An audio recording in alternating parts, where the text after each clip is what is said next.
Alright, in this video we're going to go through the process of updating the parameters included in the effect and updating this for when you have new fixtures added into your show file. So we're going to start with the parameters. All of these macros and sequences have been set up to be as human readable as I could make them, so that when you want to make modifications it's pretty straightforward. Let's start from the forms. I'm going to start from these. These are actually the most complicated out of any of them. Ramp up and ramp down are the most complicated.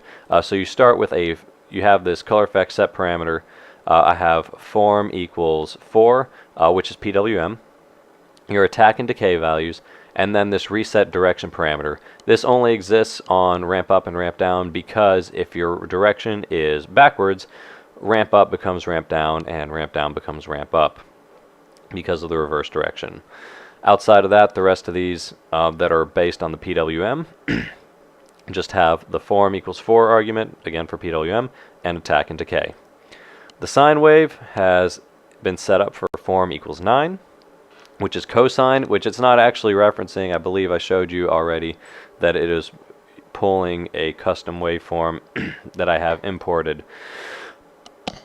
excuse me, which is inverse cosine, which is actually 28.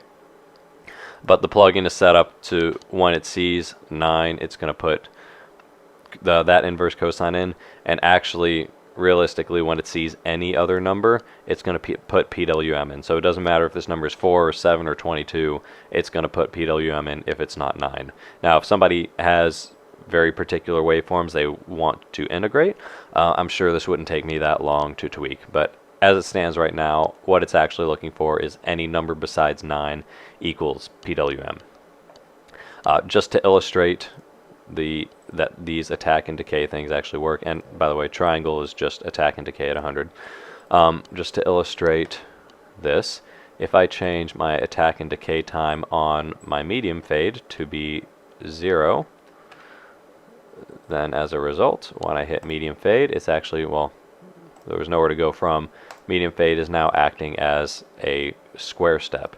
If I set this to 75, we will be bordering on a triangle wave. There's that would be considered, I guess, a long fade. It still has some kind of a step in it. But anyways, so just to illustrate the attack and decay parameters of that. Going into our group selection macros. These are ColFX group argument, the group number, and true or false. True adds it in, false removes it. Again, we have a couple of template ones left over from this installation, which just have 0, which does nothing. So we can put in whatever. If we want to add a group to it, we can add that group in here. Just put it in both of these arguments, and then change this to be the name of that group, and you are all set to go. I really don't know if anything's stored to that. Doesn't appear to be. Okay. So that's how you create a new group. Selection order, same basic principle. If you have a new selection order you want to create, you can just store a new group here, copy this command, paste it here, and we'll say group 499. There's nothing in 499, so I'm not going to run this. But that would be how you would create a new selection order group if you come up with one later, or if during installation you didn't have any. You don't have to have any of these here at installation. You can add them all in afterwards. The 0 is the only exception to what this does. 0 tells it that you're not providing a group. So as a result, it ignores the whole if setup and just goes by fixture number.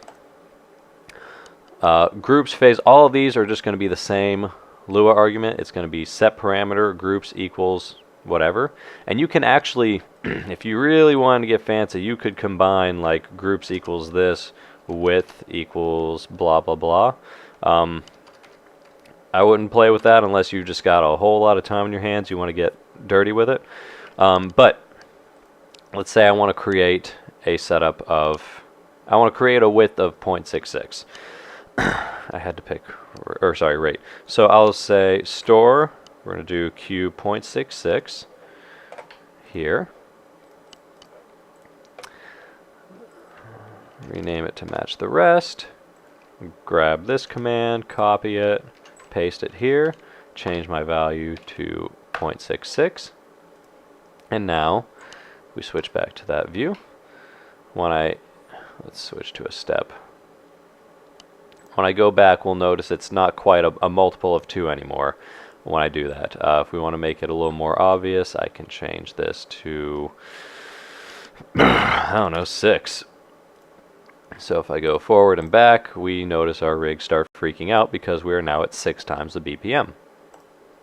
So all these are pretty much that easy. Groups is that easy. It's set parameter groups equals whatever. Phase is the same concept.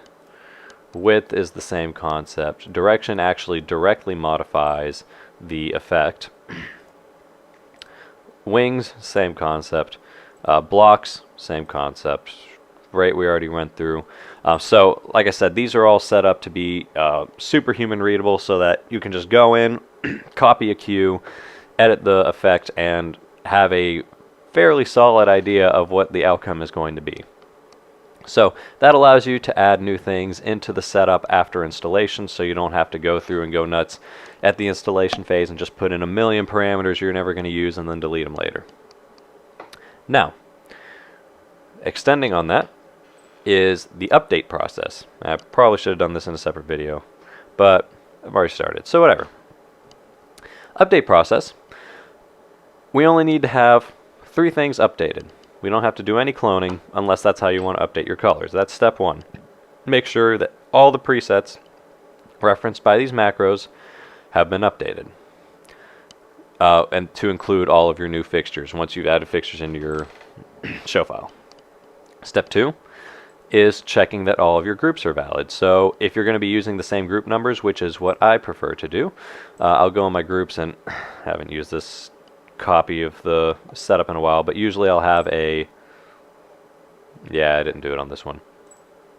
I'll usually have a view set up specifically for being referenced at those instead of just picking something in the middle of my groups view, so that I can just go and update wash fixtures and spot fixtures and beam fixtures in those same spots every time, so I don't even have to update the numbers in these. But if you have to change the numbers of the groups, you can come in, change those numbers, and you're all set, as long as you've checked that those groups have the fixtures that you expect them to have.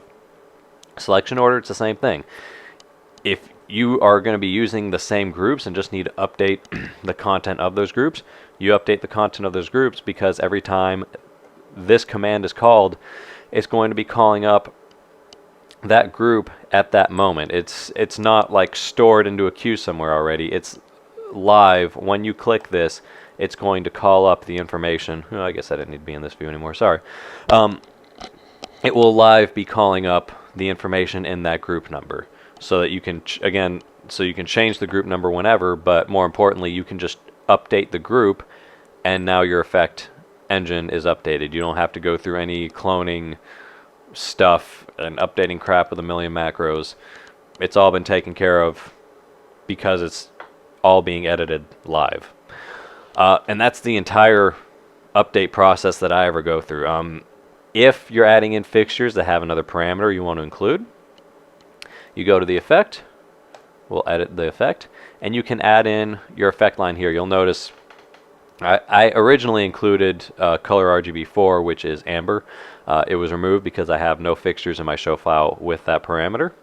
But if you want to add that in, all you have to do, you add in your effect line. You don't even have to worry about the selection, because that'll all be taken care of as you update your groups. You add your new attribute, you set the mode to absolute, and you set your low and high value to the preset. It is not possible, to my finding, to change it from a hard value to a preset in an effect from the command line. If anybody knows different, please let me know. But I had to import this from an XML to get it to do this. So again, just set your low and high value to the preset, set your mode to absolute, and select the attribute that you want. And as long as your presets have that attribute saved in them, you're all taken care of. So that is all the information I've ever had to deal with for updating this. So yeah, that's the entire update process, from updating these items individually for new parameters you want to add to updating for new fixtures in your rig. The last step is just going to be the uninstallation, and we will hit that in the last video.